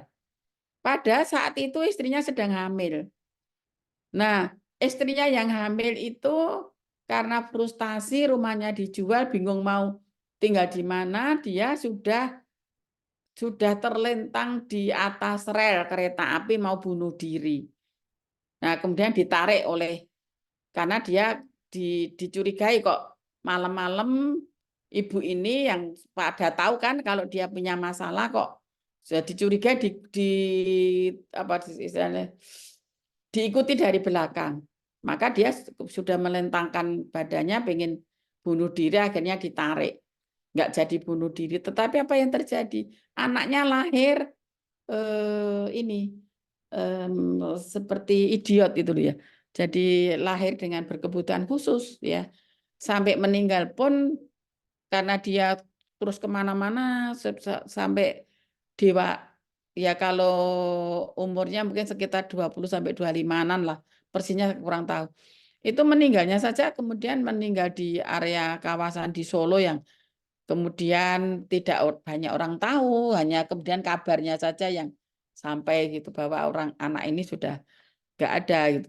Karena dia yaitu berkebutuhan khusus karena ibunya sangat stres waktu itu. Nah, sehingga sebenarnya pendidikan itu ada sejak anak dalam kandungan. Ya, sejak anak dalam kandungan. Ini ada dalam hadisnya Rasulullah juga ada. Ada pernah baca bukunya Pestalozzi. Ya, bukunya Pestalozzi. Pestalozzi itu bukunya kok mirip-mirip dengan ajaran Rasulullah. Bahwa anak itu adalah hakikatnya adalah baik. Ruh itu baik, jiwa itu baik. Anak itu baik. Adapun mengapa anak menjadi tidak baik karena ulah manusia-manusia itu ya, terutama manusia yang ada di dekatnya, ibu dan bapaknya itu terutama. Nah, maka sejak dalam kandungan ya, tolong ibu-ibu ini masih muda, bapak-bapak masih muda, ya ketika istrinya hamil, ketika ibu-ibu pada sedang hamil itu tolong hati-hati sekali ya, hati-hati sekali dibuat rumah tangga itu yang adem, ayem, tentrem gitu ya. Enggak usah terlalu dipikirkan, mungkin ya siapa tahu kekurangan sedikit itu dianggap hal yang wajar ya. Gitu. Saya pun waktu S2 juga hamil anak ke-4 dan ke-5. S2 hamil 2 kali. Tapi ya kehamilan saya enjoy saja gitu ya. Enggak terlalu kita pikirkan gitu ya. Ya kadang-kadang ada anak yang mungkin kelahirannya kurang diharapkan. Misalnya yang besar belum besar, yang kecil udah mau lahir. Nah, seperti itu pun harus diterima sebagai anugerah. Ya jangan pernah menerima anak itu dengan tidak ikhlas. Itu pun anak akan merasakan apapun yang diberikan oleh Yang Maha Kuasa harus diterima sebagai anugerah, ya sebagai anugerah yang tentu akan banyak menghadirkan keberkahan gitu ya. Nah, sejak dalam kandungan kemudian lahir itu ya anak itu diperdengarkan suara adzan di telinga, kemudian sekarang ada apa itu inisiasi menyusui dini IMD, itu anak kan ditengkurapkan di dada ibunya, itulah sebenarnya kehangatan pertama kali. Itu bukan sekedar inisiasi menyusui dini, tetapi sebenarnya yang sangat dasar adalah terjalinnya ikatan batin antara ibu dan anak yang tidak bisa tergambarkan. Ikatan batin yang sangat dasar antara seorang anak dan ibu. Anak mendengar detak-detak jantung ibunya itu, kehangatan ibunya itu sangat dasar. Sekarang coba kalau anak itu kemudian dibuang, anak kemudian ya tidak diasuh dengan baik gitu ya. Nah, itu jadi kehangatan, manfaatkan IMD sebaik-baiknya ya. Di situ ibu harus tenang, yakin di dalam dirinya, di dalam hatinya ditata, anakku. Disitulah 2 jam, 3 jam itu kita berdoa betul-betul anakku akan jadi anak yang soleh-solehah, akan membanggakan, akan berjuang di agama yang diridhoi ya, akan membanggakan orang tua di situ ya. Nah, kemudian ketika menyusui sudah ajaran Rasulullah jelas menyusui 2 tahun.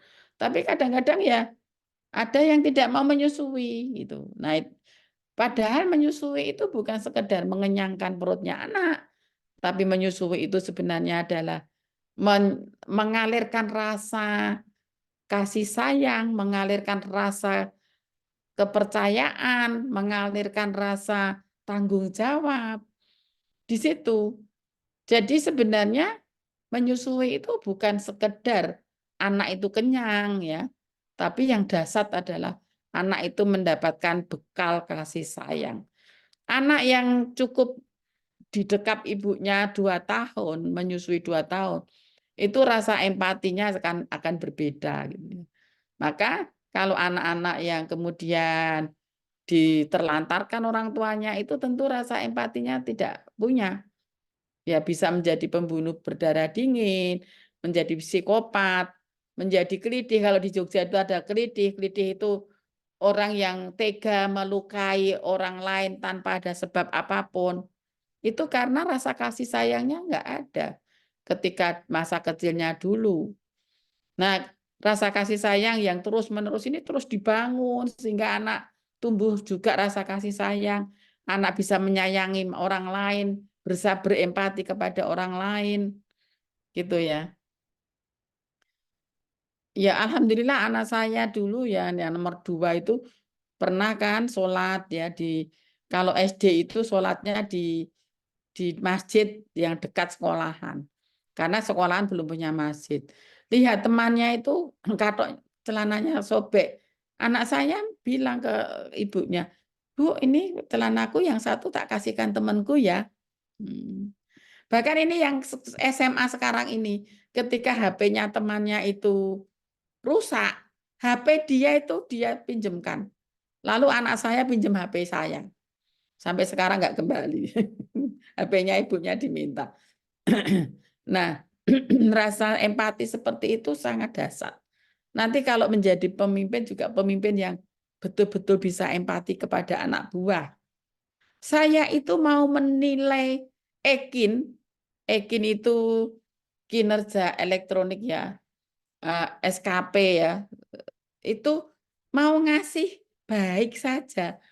Jadi 150 dosen, 153 dosen, itu saya nilai sendiri.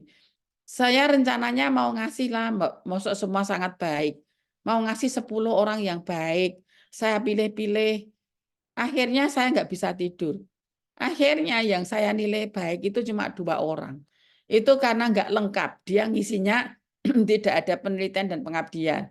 Yang satu memang orangnya sudah sangat meresahkan. Dipanggil nggak datang, ya sudah tak kasih baik. Saya ngasih baik itu cuma 2 orang, yang lain sangat baik. Tapi ya memang ada fakultas lain yang bilang, pokoknya nek dosen muda ya baik saja. Padahal sangat baik itu sangat membantu kenaikan pangkatnya. Ada selisih 2 tahun kenaikan pangkat yang dinilai sangat baik dengan yang baik saja. Nilainya juga yang sangat baik 150, kalau baik 100. Itu pun saya itu jangan sampai saya menghambat karir anak buah saya. Saya itu seperti itu. Artinya ya rasa empati itu terus terbangun gitu. Nah, ini berawal dari bagaimana pemahaman kita terhadap manusia, bagaimana kemudian pendidikan itu berangkat dari sejak dalam kandungan gitu ya. Kemudian ya anak jangan dikasih label ya.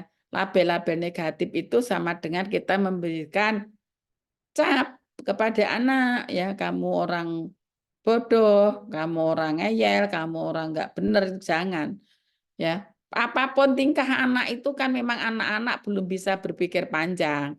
Ya semua dikasih jempol, semua dipuji, semua dianggap baik gitu ya. Kalau ada anak geraknya banyak ya anak ya harus positif thinking, memang anak yang cerdas itu geraknya banyak gitu ya. Jadi kita harus terus positif thinking kepada anak. Itu tanya jawab lah, sekarang aku kesel. Nanti dilanjutkan. Jadi ini ya. Jadi tidak ada anak jelek, tidak ada anak kurang, tidak ada anak yang tidak cerdas. Hanya mereka belum bertemu pendidikan yang sesuai. Hasil penelitian menunjukkan bahwa otak manusia itu akan terbuka, akan mengembang jika hatinya bahagia. Dan otak itu akan mungkret, bahasa Jawa, atau tertutup jika marah, sedih, dendam. Lah kalau anak itu di rumah sudah dimarahi, di sekolah dimarahi, hatinya dendam, ya nggak akan terbuka otaknya untuk menerima pelajaran dari gurunya, Wong. Dia sebel sama gurunya. Guru yang baik itu guru yang sangat dinanti-nantikan kehadirannya di kelas. Kalau ada guru yang tidak masuk, kemudian diumumkan, Pak Guru nggak hadir karena sakit. Wah, anaknya gembira. Wah, kosong. Pak Guru sakit. Mudah-mudahan nggak sembuh-sembuh biar kosong terus. Seperti itu berarti pendidikan belum berhasil. Gitu. Jangan-jangan pada tidur itu. Enggak, Bu Prof. Masih Mendengarkan. Dengerin Bu Prof. Saya kalau ngajar mengalir karena dengan mengalir itu seperti kalian didongengke ya.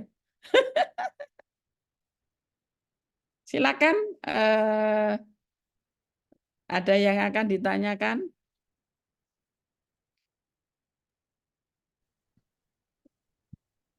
sedikit Bu Prof. Ya. Kalau tadi kan Bu Prof sudah nyinggung beberapa tokoh. Suaranya kecil, Kak. Oh, kecil ya ini? Tapi Udah besar. terdengar. Ya, lanjut Mas Kak. Ari rindu sama saya, Bu Prof.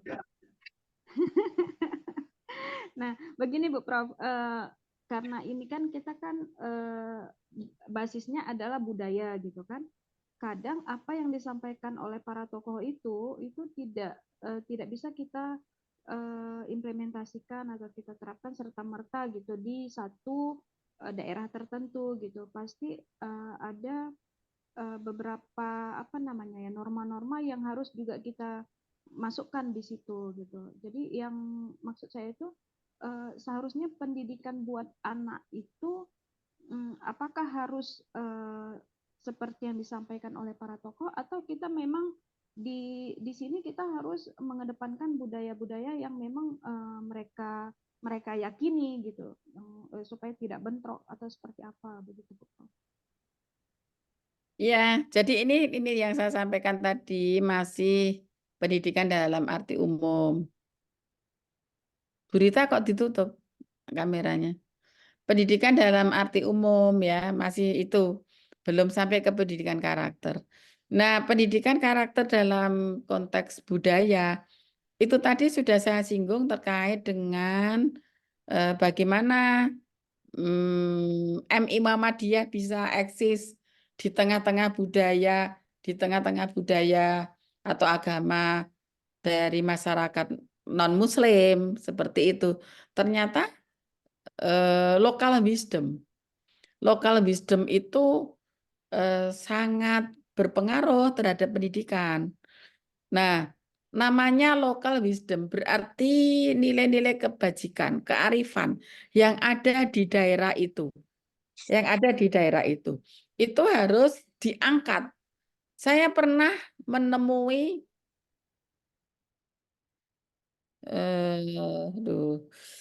lupa direktur pembelajaran ya mungkin. Dulu sudah agak lama Dikbudristek. Itu saya menyampaikan tolong mutiara-mutiara yang ada di daerah itu diteliti. Saya mengajukan itu, tapi disetujui awalnya. Tapi karena orangnya ganti, kemudian nggak berlanjut. Jadi kita coba angkat mutiara-mutiara kearifan. Mutiara-mutiara kearifan yang ada di daerah-daerah itu coba diangkat. Dan ditulis untuk menjadi refleksi pendidikan karakter secara nasional. Kalau nilai-nilai nanti dikumpulkan masing-masing daerah, local wisdom di Aceh, local wisdom di Jawa, local wisdom di dikumpulkan itu akan menjadi aneka warna budaya daerah yang diangkat sebagai wahana untuk pendidikan karakter secara nasional. Itu sangat bagus, Bu Rita. Yang saya sampaikan sebenarnya lebih kepada kita harus bisa memahami pendidikan secara komprehensif lebih dulu. Nanti baru kemudian ke pendidikan karakter. Tentu akan kita dahului dengan apa sih karakter itu? Apa bedanya karakter dengan akhlak gitu ya? Ini tadi kan baru pembukaan. Belum sampai ke sana ya, Bu Rita. Nah, hasil penelitian saya yang di Kulon Progo itu saya coba mengidentifikasi nilai-nilai local wisdom yang menyangga terjadinya relasi yang harmonis antara madrasah dan masyarakat sehingga kemajuan madrasah disupport oleh masyarakat. Itu nilai-nilai apa saja? Yang pertama adalah nilai gotong royong. Yang kedua adalah nilai trust. Trust itu kepercayaan. Kepercayaan bukan kepercayaan dalam arti keyakinan. Trust. Saya membaca bukunya Fukuyama. Fukuyama tentang trust. Jadi trust itu kita percaya pada orang, ya. Itu trust. Bukan keyakinan, Nah, trust itu di masyarakat pegunungan, masyarakat desa itu area trustnya itu luas dan mendalam. Tapi di masyarakat kota area trustnya lebih sempit dan dangkal. Mengapa? Karena di pedesaan itu orang masih bisa dipercaya. Mau sapinya di luar, kendaraan motornya di luar tanpa dikunci. Ini kan saya ada keponakan dari gunung. Itu dia cerita mau naruh motor di mana nggak dikunci ya nggak masalah. Jadi tradisi mengunci motor itu belum ada di sana karena aman. Sapinya mau ditaruh di mana ya aman. Maka saya kira berkaitan dengan pendidikan karakter silakan nanti Mas Mbak mengangkat budaya-budaya daerah itu untuk mendukung pendidikan karakter. Implementasi pendidikan karakter itu sangat bagus. Sekali lagi tadi yang saya sampaikan lebih kepada bagaimana kita memahami pendidikan yang komprehensif gitu ya. Maka saya menyarankan untuk membaca bukunya Paulo Freire, membaca bukunya Ki Hajar, membaca bukunya Ivan Illich. Nanti ada Malcolm Knowles, ada Bourdieu, ada John Dewey gitu ya. Monggo. Kita akan banyak diskusi di sini ya. Bu Rita, Iya, Bu. di Aceh misalnya, di Aceh ada budaya apa yang bisa diangkat untuk pendidikan karakter? Nilai-nilai apa yang terkandung di dalam budaya itu yang bisa berkontribusi untuk digunakan sebagai media dalam melaksanakan pendidikan karakter?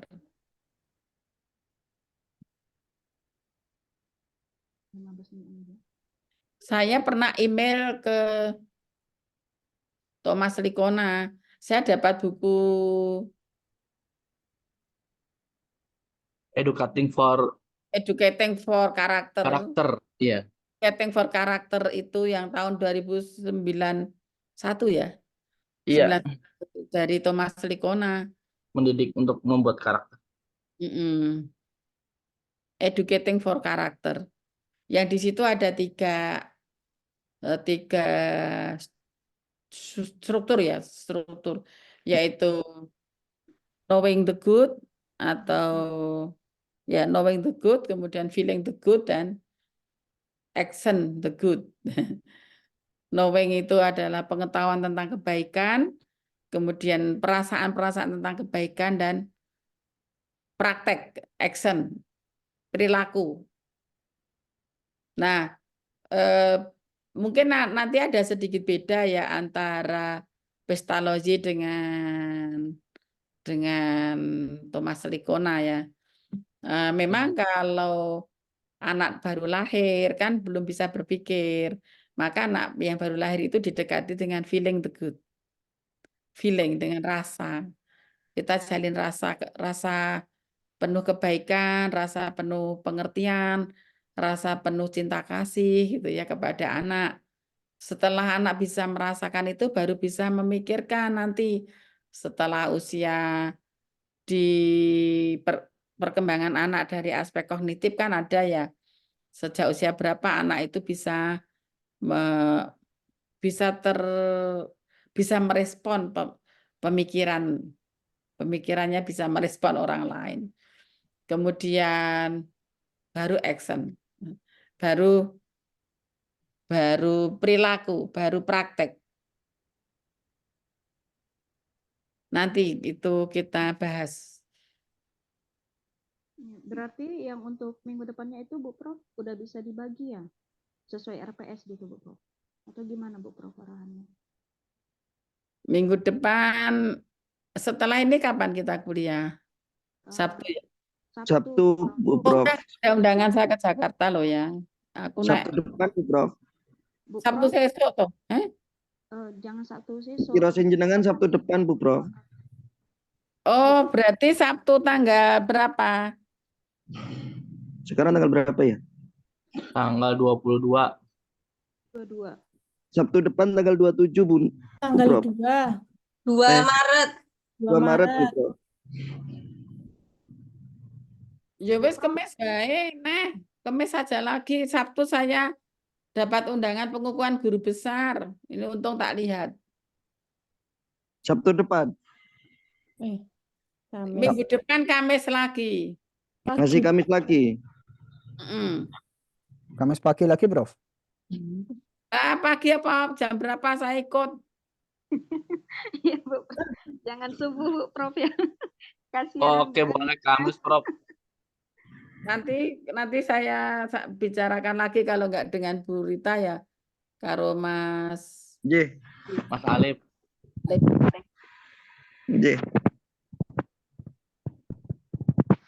Ya, bentar. Prof, boleh tanya, Prof? Ya. Ini kan mungkin unek-unek saya ya mungkin. Kan terkait tentang pendidikan ini kan. Pendidikan kenapa kita kan nggak maju-maju begitu? Kenapa negara-negara di samping kita itu maju begitu? Karena memang saya tertarik banyak teman-teman yang seakan-akan mendewakan negara mereka gitu, tapi ternyata juga mereka yang negara-negara mereka juga justru sebenarnya juga banyak belajar dari kita tentang local wisdom dan lain sebagainya, dan hanya untuk memaksimalkan aja kita belum begitu kan. Saya tertarik pada apa yang disampaikan tadi, apa namanya, Trisentra tadi ya, Ki Hajar itu ya. Kenapa pendidikan kita nggak maju-maju? Karena memang kompleks sekali kita ini, kompleks ya.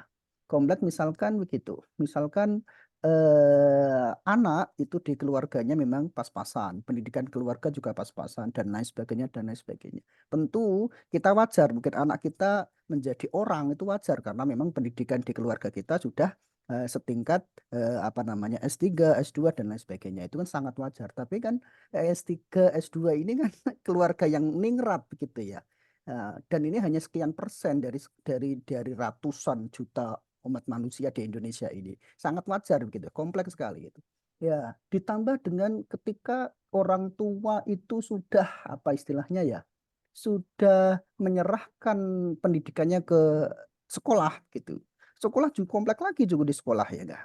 Ada sekolah swasta, ada sekolah yang paling pinggiran, ada sekolah yang apa namanya swasta yang elit dan lain sebagainya dan lain sebagainya.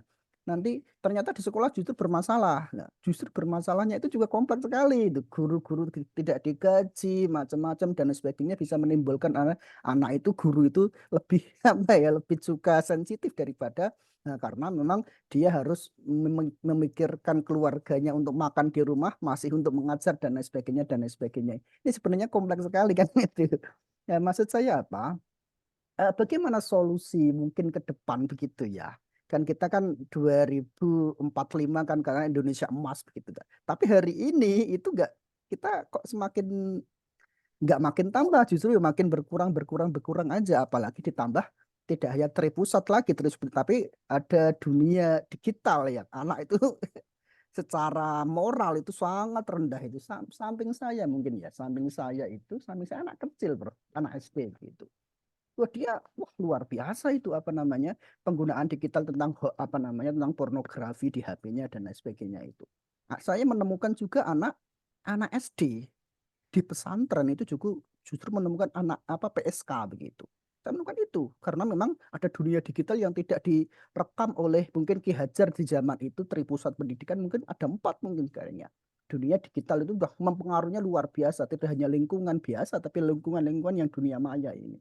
Nah, samping saya juga ada beberapa lah di Piungan ini ternyata memang menarik, kompleks sekali pendidikan ini kita untuk maju ke sana itu kompleks sekali sehingga memang butuh pelan-pelan ini harus siapa harus didahulukan mana dan lain sebagainya dan lain sebagainya. Nggih. Ngaten, Prof. Ya, makasih sangat bagus, sangat bagus. Saya punya kawan namanya Profesor Alam dari Newcastle University Australia. Dia itu ketua pusat studi Family Education. Dia itu setiap Sabtu Minggu keliling dengan mobil boxnya membawa buku-buku pelajaran untuk SD, TK. Jadi dia itu Sabtu Minggu memang guru besar di Australia itu guru besar itu dikasih waktu minimal seminggu 2 hari. Itu kalau tidak ke sekolah ya ke keluarga. Coba kalau kita ada kebijakan itu saja. Guru besar kok guru nongkrong nulis ya ora mulang daring gajine gede, saya itu sebel sebenarnya. Saya tuh yo kadang-kadang aku guru besar ke wong sakmono akeh sampai saya tuh mereman loh. Saya itu mendukung guru besar yang ngantek kayak preman. Soalnya apa? Saya pernah jemput reviewer karena reviewer kok sesasi ra dadi-dadi. Proposisi di mana? Di fakultas. Tak jemput aku. Tak jemput profesor itu tajak ke tarbiyah, tajak menilai karyanya dosen saya. Apa ono dekan sing ngantek kaya ngono kuwi. Sampai cah S3 ra rampung-rampung tak gone ngomahku tak bantu. Piye kurangmu apa? Jadi gini Mas, yang pertama itu kebijakan ya, tentu semua adalah kebijakan. Maka tadi kan di awal saya sampaikan andekan menteri itu paham tentang pendidikan, itu kebijakan akan beda. Mengapa? Karena yang namanya pendidikan itu yang paling utama adalah sejak kecil. Itu yang harus menjadi titik tekan pertama. Lah di Indonesia itu guru RA ki piro sing negeri. Guru RA negeri itu enggak ada. Hampir enggak ada. Guru TK negeri itu hanya berapa? Kebanyakan guru TK, guru RA ki swasta. Digaji ming 300.000. Dari pagi sampai siang dia itu ya kalau anak sedang pilek ya wis ngono kae, anak sedang diare ngono kae. Ngono sesasi digaji 300.000. Padahal pembantu wi digaji sesasi 1,5 juta. Wis, ora sedih. Dari aspek pendidikan formal ya. Ini kita lihat yang formal dulu. Jenengan bisa disurvei ini bisa jadi disertasi. Disurvei menjamurnya pendidikan anak usia dini, entah itu TK, PAUD, PIAUD di Indonesia, itu hanya kuantitas. Dari aspek mutu kualitas itu masih sangat minim.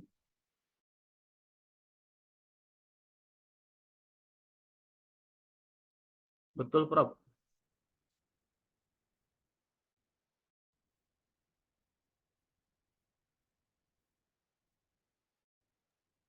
Oh, nge-lag ya. Hilang Iya, mental beliau. sinyal mungkin. Hilang.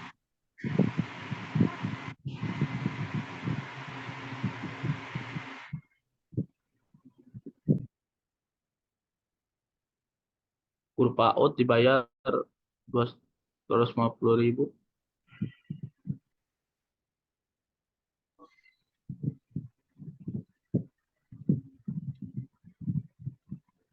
Nah, keluar. Hilang, Prof.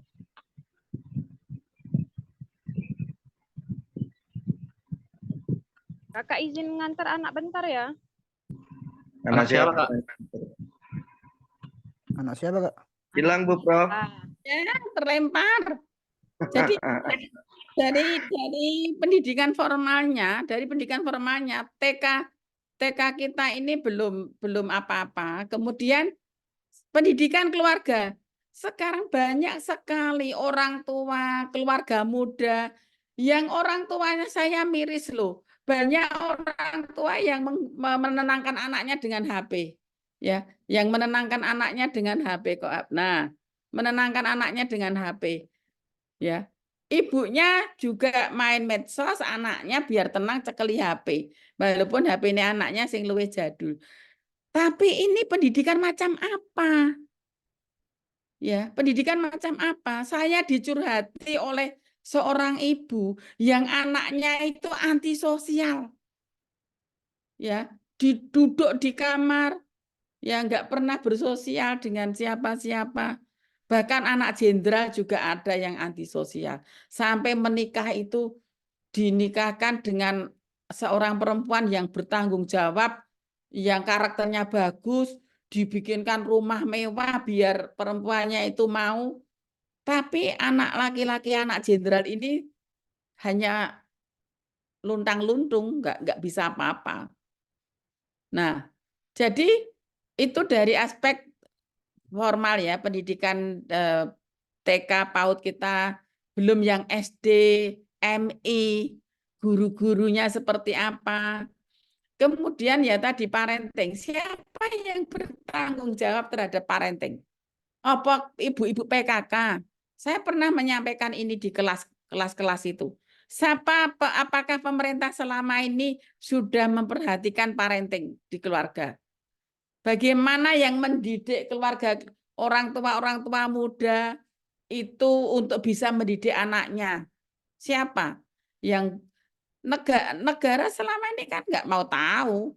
Wong TK yang formal TK wiratek diurusi, apalagi yang informal pendidikan keluarga. Nah, dari situ itu sudah tergambar bahwa kita belum maju, Mas.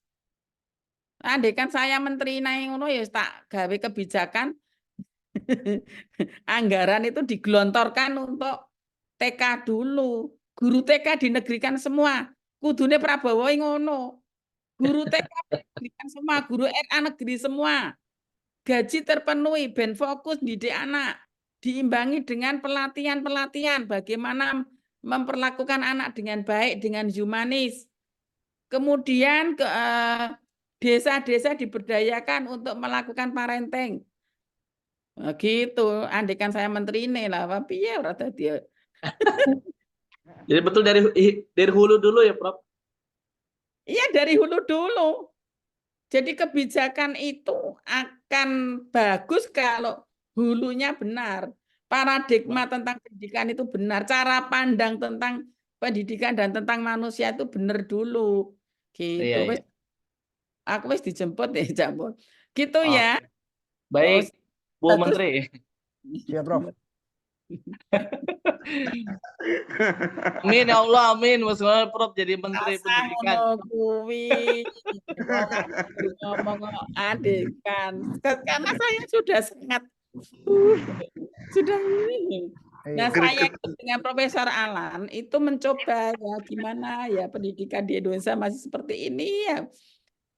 Nah, terus itu ada kebijakan guru besar. Ayo guru besar terjun ke masyarakat 2 hari seminggu. Wes lumayan loh gue. Saya pernah usul di Diktis. Saya kemudian kebetulan kan panitia nasional di sertifikasi guru di Dikbud dan di Kementerian Agama. Kemudian juga Pembina Lamdik. Pembina Lamdik itu saya baru 2 bulan saya sudah usul.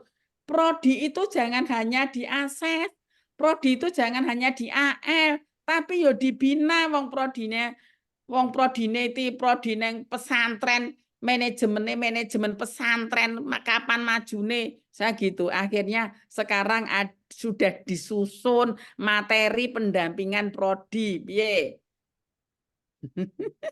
Setuju, Prof. Aduh, tuh suara kemana? Nah, jadi ya kita mulai dari diri kita, mulai dari yang ada di lingkungan kita, mari kita berdayakan. Sekarang ini di Tarbiyah saya apa ya kembangkan, bangun kultur saling percaya, kultur yang rukun, kompak, sama yang baik. Coba tanya Kaprodi Sekprodi itu ya. Saya juga pekerja keras. Saya mungkin para Kaprodi Sekprodi itu kewalahan, WD saja kewalahan mengikuti gerak karena kita harus tepat. Sebelum subuh itu sudah harus mandi. Jadi kalau kuliah sesudah subuh itu ya nggak masalah. Sebelum subuh wis kudu adus.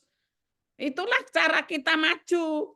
Kalau kita hanya memble, bangun kesiangan, kapan majunya, kapan berubahnya, kapan Indonesia maju? Sebelum subuh wis adus, langsung sholat subuh, baca Al-Quran, buka laptop. Berkah Prof, insya Allah. Berkah. Amin, amin. Itu Kayak ya. Ustadz Anggi itu. Yeah. Mohon maaf, saya itu jam 8 harus berangkat karena jam 9 nanti ada acara. Nanti minggu depan insya Allah Kamis lagi kita jumpa. Mungkin minggu depan masih dari saya. Ya Bu Rita, setelah itu nanti dari Bu Rita ya. Siap, Bro. Dari Prof. Minggu depan kita masih diskusi. Insya Allah nanti kita udah masuk ke pendidikan karakter untuk minggu depan. Pendidikan karakter dalam arti umum ya. Nah, nanti baru kalian bisa nanti kalian tidak harus sama dengan tema yang saya sampaikan. Bisa nanti ganti tema sesuai dengan budaya, mau mengangkat budaya di daerah masing-masing oke sekali. Oh boleh ya? Boleh, jadi nggak harus sesuai dengan tema yang saya tawarkan. Bisa berubah temanya. Itu ya. Mohon izin untuk pertemuan kita pagi ini kita cukupkan dulu ya. Sebenarnya masih hangat ya, sebenarnya masih kayaknya belum begitu capek nih kuliahnya. Tapi ya karena waktunya berjalan terus, saya mohon maaf karena harus juga ada kegiatan lain ya. Ya saya juga mohon maaf kalau pagi-pagi ba'da subuh sudah kuliah. Kalau saya sedang tidak menjabat, mungkin saya bisa melayani kalian seminggu penuh. Tapi karena harus dibagi 18 prodi semua sedang mengadakan review kurikulum. Kemarin 2, PBAS 3 dan PBAS 2. Hari ini apa saya belum lihat nanti jadwalnya. Ini ada juga kegiatan di Sapir ya, jam 9 nanti. Mohon maaf atas kekurangan-kekurangannya karena memaksa kalian harus kuliah pagi-pagi. Semoga semua penuh manfaat dan keberkahan. Amin. Terima kasih banyak. Alhamdulillahirobbilalamin. Assalamualaikum warahmatullahi wabarakatuh. Waalaikumsalam warahmatullahi wabarakatuh. Prof. Terima kasih Prof. Terima kasih. Izin ya. Izin tidur lagi, Prof. Kepala suku mana ini?